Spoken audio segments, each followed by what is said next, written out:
Friends, আসসালামু আলাইকুম। Bangladeshi blogger Shahana জনু গল্প ছবি রান্নাবাটি থেকে আপনাদের সবাইকে জানাই আরও একবার অনেক অনেক শুভেচ্ছা। আজ আমি এসেছি আমার বাবার বাড়ি। আমার ছোট বোনের এইচএসসি পরীক্ষা, ওর সাথে একটু দেখা করতে আসলাম। আমি, আমার মেয়ে, আমার হাজবেন্ড সবাই এসেছি। এই হচ্ছে আমার বাবার বাড়ি। আপনাদের সাথে একটু শেয়ার করছি। আমার মায়ের অনেক গাছ লাগানো আছে, বিভিন্ন ধরনের গাছ। আসলে আমার মার একটা হবি বলতে পারেন। বিভিন্ন ধরনের ফল গাছ, লেবু গাছ, খেজুর গাছ। এই যে দেখুন কি সুন্দর লেবু হয়ে আছে, ভীষণ রস, এগুলোকে বলে কাগজি লেবু।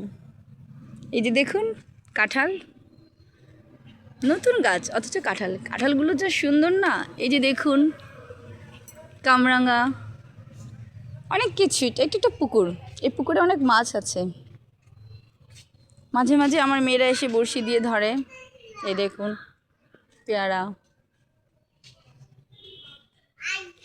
আমার মা কিন্তু হাঁসও পালে, এগুলোকে বলে হচ্ছে চীনা হাঁস মেবি। এই দেখুন একটা কাঁঠাল গাছ, কাঁঠাল হয়েছে। এই গাছটার কাঁঠাল না অনেক মজা, আমরা খেয়েছি।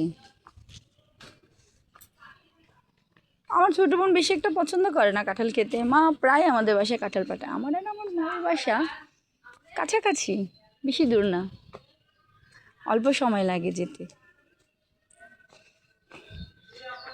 অনেক শখের বাড়ি, সব জায়গায় দেখবেন ভীষণ গাছ, গাছের কোনো শেষ নাই।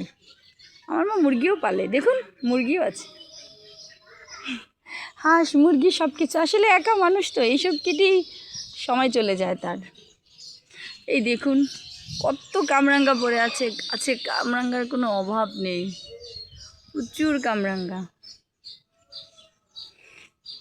এই দেখুন ঘাট বাঁধানো পুকুর, এই পুকুরে আমার মাই মাছ জাগিয়েছে, অনেক মাছ আছে। দেখুন চারপাশে অনেক গাছ, আপনাদের সাথে আরেকদিন শেয়ার করব ওইগুলো সব। আমড়া গাছ আছে, আরও অনেক ফল গাছ আছে, আম গাছ আছে, ছোট ছোট অনেক আম হয়, ছোট বড়, এবং ভীষণ ভালো, মজাদার।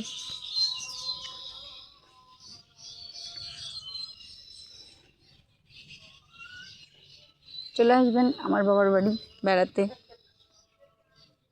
দেশি মুরগি খাওয়াতে পারবো। আমার মায়ের হাতে রান্না অনেক মজা। ইভেন আমার রান্নার ইন্সপিরেশনই আমার মা।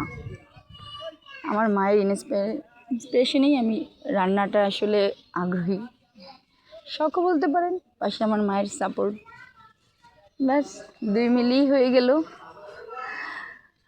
রান্না করতে ভালো লাগে, আর সেই ভালো লাগাটাই আপনাদের সাথে শেয়ার করব। যদি আপনাদেরও ভালো লেগে থাকে তাহলে প্লিজ আমার চ্যানেলটি সাবস্ক্রাইব করবেন, ইভেন আমার পাশে থাকবেন, প্লে বাটনটি ক্লিক করবেন, তাহলে আমার প্রতিটি ভিডিও সবার আগে আপনার ফোনে পৌঁছে যাবে। ভালো থাকবেন, সবাইকে আবারও ধন্যবাদ। আল্লাহ হাফেজ, আসসালামু আলাইকুম।